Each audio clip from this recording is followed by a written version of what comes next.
విషయం గురించి చెప్పడం జరిగింది. రజనీకాంత్ సార్ కూడా సార్ ఎక్కడ చదువుకున్నారు ఏంటి ఇంపార్టెన్స్ చెప్పడం జరిగింది. ఇక టీచర్స్ మాట్లాడుతున్నారు, బ్యాక్ సైడ్ పిల్లలు ముచ్చట పెడుతున్నారు.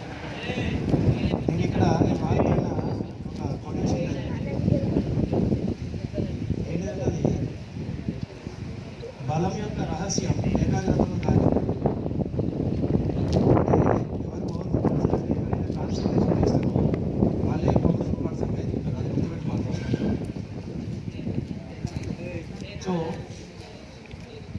గురుర్ బ్రహ్మ గురుర్ విష్ణు గురుదేవో మహేశ్వర గురు సాక్షాత్ పరబ్రహ్మ తస్మై శ్రీ గురువే నమః.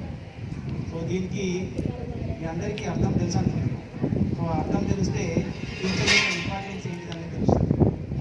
దాంతోపాటు మాతృదేవోభవ, పితృదేవోభవ, ఆచార్య దేవోభవ, అతిథి దేవోభవ. అంటే ఎవరిని మనం పూజించాలి, తల్లిదండ్రుల తర్వాత third place given to whom అనేది మీకు అర్థమైతే టీచర్ యొక్క ఇంపార్టెన్స్ మీకు అర్థమైంది. మీ అందరికీ నార్వే కంట్రీ తెలుసు అనుకుంటారు. నార్వే అక్కడ కోర్టులో జనరల్గా ముద్దాయిలను నిలబెట్టి మాట్లాడతారు జడ్జి. కానీ నార్వే కంట్రీలో ఒక టీచర్ ముద్దాయిగా వస్తే అతనికి చేరించి కూర్చోబెడతారు.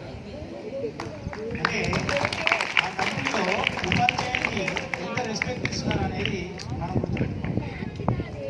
సో ఎక్కడైతే గురువు పూజించబడతాడో ఆ సమాజం కానీ ఆ దేశం కానీ బాగుపడుతుంది. ఎక్కడైతే గురువుకి తక్కువ స్థానం ఉంటుందో ఆ సొసైటీ వెంటనే కొలాప్స్ అయిపోతుంది.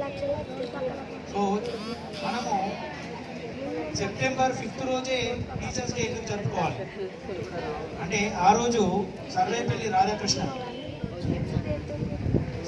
Radhakrishnan not only teacher, he is a philosopher, president, second president of India and he is the first vice president of India.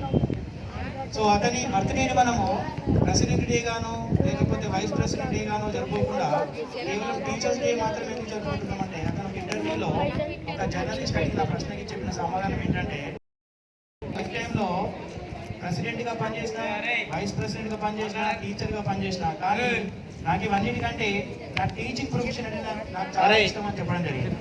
So దాన్ని బేస్ చేసుకొని అతను చనిపోయిన తర్వాత అతని బర్త్డేని సెప్టెంబర్ 5th ఎవ్రీ ఇయర్ మనం టీచర్స్ డేగా జరుపుకుంటున్నాం. సో ఇక్కడ ఏంటంటే సర్వేపల్లి రాధాకృష్ణన్, భారతరత్న సర్వేపల్లి రాధాకృష్ణన్ గారు 1888 సంవత్సరంలో తమిళనాడులోని తిరుత్తలై అనే ఒక గ్రామంలో సర్వేపల్లి వీరస్వామి మరియు సర్వేపల్లి సీతమ్మ అనే దంపతులకు జన్మించడం జరిగింది. సో అతను ఒక గ్రేట్ ఫిలాసఫర్. ఇంతకుముందు మన ప్రిన్సిపల్ సార్ చెప్పడం జరిగింది. అతనికి మన దేశంలోనే కాదు వేరే దేశంలో కూడా విద్యార్థులు ఉన్నారు. అంత గొప్ప ఫిలాసఫర్ అతను మైసూర్ నుంచి వేరే ఏరియాకి ఒక ప్రొఫెసర్గా ట్రాన్స్ఫర్ అవుతున్న సందర్భంలో అతన్ని విద్యార్థులు ఆ యూనివర్సిటీ నుండి రైల్వే స్టేషన్ వరకు ఆ గుర్ర బగ్గీలో ఆ గుర్రాలకు బదులు విద్యార్థులే లాగుతూ తీసుకెళ్లడం జరిగింది. అంటే అతనికి పిల్లలకి ఆ విద్యార్థులకు మధ్య ఉండే అవినాభావ సంబంధం ఎట్లాంటిదో మనం అర్థం చేసుకోవచ్చు.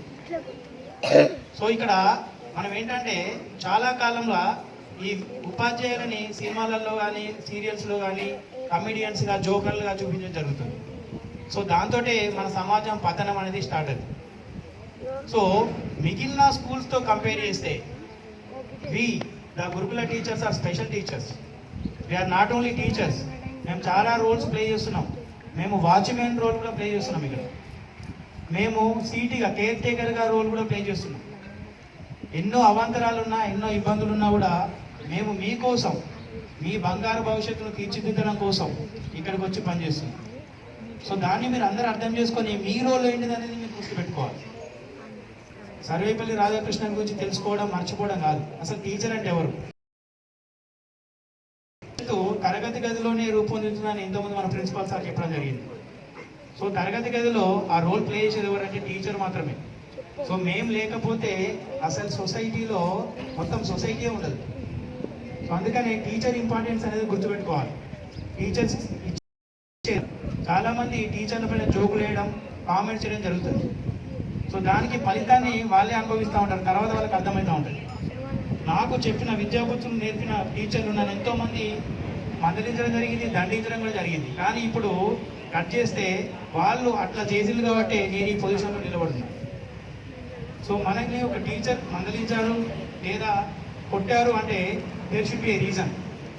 మనకు మనం రియలైజ్ కావాలి, ఎందుకు మనల్ని వాళ్ళు మందించడం జరిగింది, ఎందుకు వాళ్ళు మనల్ని దండించడం జరిగింది అనేది మనకు మనం ఆలోచించుకొని ఆ పరిస్థితిని అర్థం చేసుకొని టీచర్లపైన కోపాలు పెంచుకోవద్దు. సో మేము వచ్చేదే మీకోసం ఇక్కడ. మేము అక్కడ మా భార్య పిల్లల్ని, మా కుటుంబ సభ్యులు అందరూ వదిలిపెట్టి రాత్రనక పగలనక ఇక్కడ కష్టపడుతున్నామంటే అది మీకోసమే, అది గుర్తుపెట్టుకోండి. ఇక్కడ టీచర్స్ మాట్లాడుతూ ఉంటే ఎంతసేపు ముచ్చట్లు పెడతా ఉంటాం. సో కనీసం ఒక హాఫ్ అన్ అవర్ గంట సేపు కూర్చుని వినే ఓపిక లేని మీరు రేపటి రోజున దేశ భవిష్యత్తులో ఎట్లా భాగస్వామ్యం అవుతుందో నాకు అర్థం కావట్లేదు. నిన్న ఒక మేడం చెప్తున్నారు, ఇప్పుడు జెడ్ స్టేజ్ అంట పిల్లలు. జెడ్ స్టేజ్ తర్వాత ఏముండదు, అక్కడ ఫుల్ స్టాప్, అక్కడ తర్వాత కొలాప్స్, అక్కడే ఆగండి, అంతకంటే ముందు పోకండి. మన ప్రిన్సిపాల్ సార్ చెప్పడం జరిగింది, పుస్తకాలు చదవడం మొత్తం తగ్గిపోయిందని చెప్పి. పుస్తకాలు అంటే అసలు కనీసం ఇంకొక రోజులు అంటే అయిపోతే అసలు పుస్తకాలు అనేటివి ఒకప్పుడు ఉండేటివి అని చదువుకోవాల్సి వస్తుంది. మొత్తం ఇంటర్నెట్ మీద డిపెండ్ అవ్వడం కాదు, పుస్తకాలు చదవడం నేర్చుకోవాలి. చాలా మందికి నేను 6th క్లాస్ 7th క్లాస్లో కొన్ని స్టోరీ బుక్స్ అక్కడ రాస్తే నేను చదువుతున్నా. వాళ్ళ నేరేషన్ చాలా బాగుంది, కానీ ప్రతి పదంలో తప్పులు. This is the reason for lack of reading and writing. So మనకు రీడింగ్ ఉండదు, రైటింగ్ ఉండదు. మన మాతృభాష తెలుగు, మనకు తెలుగు రాయడం రాదు. మనకు ఇంగ్లీష్ నేర్చుకుంటాం, ఇటు ఇంగ్లీష్ రాయడం రాదు, అటు ఇంగ్లీష్ రాదు, ఇటు తెలుగు రాదు. సో మనకి మనం అర్థం చేసుకోవాలి, మనం ఏం చదువుతున్నాం, మనం ఏం చేస్తున్నాం. So okay, thank you for giving this opportunity.